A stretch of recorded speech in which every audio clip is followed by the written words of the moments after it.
Hello and welcome to an explanation of the concept of price elasticity of supply. The official definition of price elasticity of supply, or PES for short, is the responsiveness of producer supply of a product to changes in its price. PES can be expressed as a numerical value by dividing the percentage change in quantity by the percentage change in price. If the result is less than 1, the price is said to be inelastic. If the result is more than 1, it is said to be elastic. If it is exactly 1, it is unitary. On a graph, price elasticity of supply is shown by the gradient of the supply curve. The smaller the gradient, the greater the price elasticity of supply. There are, however, some special cases of PES. For example, if the price is perfectly inelastic, the graph will show it as a vertical line. This means that whatever the price, the quantity supplied will remain the same.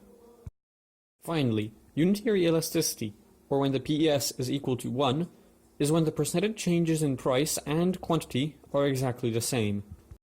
On a graph, this is shown as a line going through the origin. Let's have a look at an example. Here we can see the graph of a highly price elastic supply.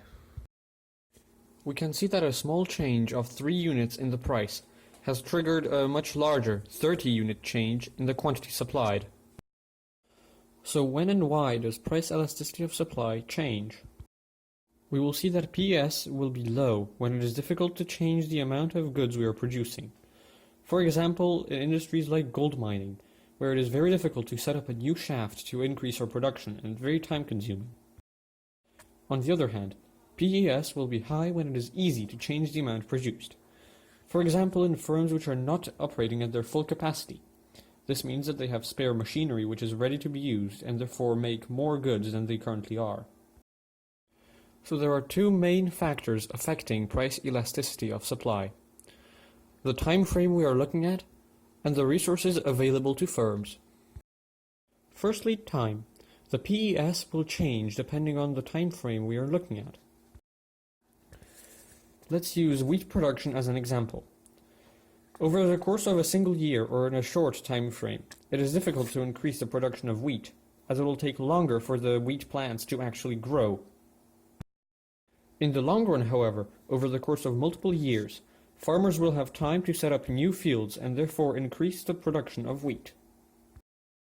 Secondly, the resources available to firms will change the price elasticity of supply. Carrying on with the farming example, farmers have a limited amount of land they can use. Once all of this is used up, it is difficult to increase their production as no more fields can be made. But why am I teaching you all this? Why would even economists need to know about this stuff? Well, it is useful to predict the consequences of certain events on market prices and quantities.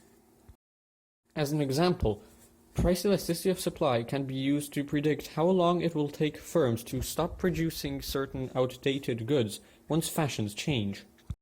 So although sometimes tedious and boring, economics does help people in life and can help you get rich.